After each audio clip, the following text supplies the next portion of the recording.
I still remember the moment I realized it. Not when someone yelled at me, not when I was betrayed, but when I felt absolutely nothing and knew exactly why. That was the day I stopped reacting and started winning. If you've ever felt controlled by your emotions, if you've ever replayed arguments in your head at 2 a.m., if you've ever wished you'd handled things differently, stay with me. This story might hit closer than you expect. For most of my 20s, I thought I was aware. I felt everything deeply: anger, excitement, jealousy, love, resentment. I wore my emotions like armor, thinking that made me real, authentic, strong. But looking back now, I wasn't strong. I was reactive. Every small comment felt like an attack. Every disagreement felt personal. Every silence felt like rejection. If someone disrespected me, my chest tightened instantly. My jaw clenched. My heart sped up before my brain had a chance to speak. And I reacted. Texts were sent too fast. Words were said too sharp. Decisions were made purely to feel better, not to be better. At work, I took feedback as insults. In relationships, I confused intensity with intimacy. With friends, I carried grudges like proof that I mattered. And the worst part? People noticed.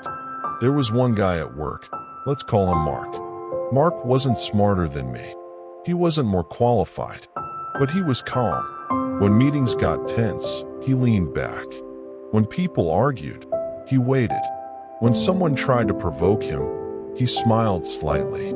Meanwhile, I was the one fighting invisible battles. I remember one meeting clearly. I proposed an idea I'd worked on for weeks. Mark interrupted halfway through. Not aggressively, casually. I don't think that's realistic. Something snapped inside me. I felt heat rise up my neck. My fingers curled under the table. I responded immediately, defensive, emotional, desperate to prove myself. The room went quiet. Mark didn't argue back. He just nodded and let me keep talking. Later, my manager pulled me aside. "Good ideas," he said, "but you need to control your reactions. It undermines your credibility." That word stuck. Undermines. Not my skills, not my intelligence, my reactions. That night, lying in bed, I replayed everything. The meeting, Mark's calm expression, the way no one defended me, because I didn't look composed enough to defend. And for the first time, I didn't feel angry. I felt exposed. That's when I started. That's when I started noticing patterns. How certain people always stayed in control, even when losing. How others, like me, burned energy reacting to things that didn't matter long term. I realized something uncomfortable. People weren't controlling me. My emotions were. The real antagonist wasn't Mark, or my boss, or my past relationships. It was my impulsiveness. So I stopped reacting. Not dramatically, quietly. When someone criticized me, I paused. Long enough to feel the emotion, but not long enough to obey it. At first, it felt unnatural, like holding your breath underwater. Texts sat unsent. Arguments ended early. Silences stretched longer than comfort allowed. People noticed again, but this time, differently. Mark tried interrupting me once more. I stopped mid-sentence, looked at him, waited. He shifted in his seat. "Go ahead," he said. And I did. Calmly, slowly, without urgency. That meeting ended with my idea approved. No applause, no validation rush. Just quiet authority. Outside of work, things changed too.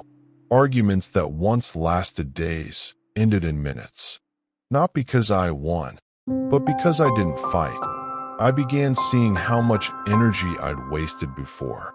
Being mad at people who were projecting. Being hurt by people who were broken.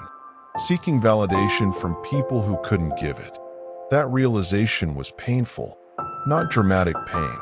The quiet kind. The kind where you grieve versions of yourself you outgrew too late.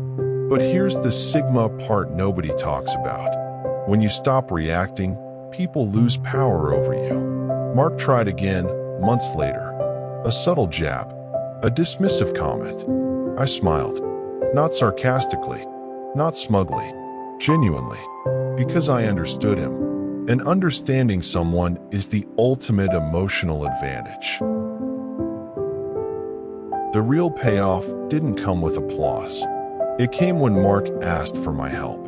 He needed support on a project.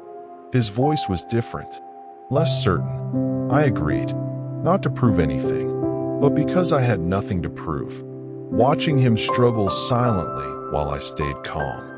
That was the moment. No revenge speech, no confrontation, just quiet dominance. I didn't win by crushing him. I won by mastering myself. I don't romanticize this. Emotional intelligence isn't flashy. It's work.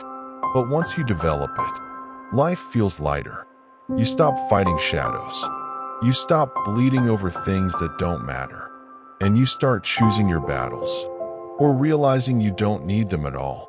If this story resonated with you, hit that like button. Subscribe for more Reddit Sigma emotional stories like this.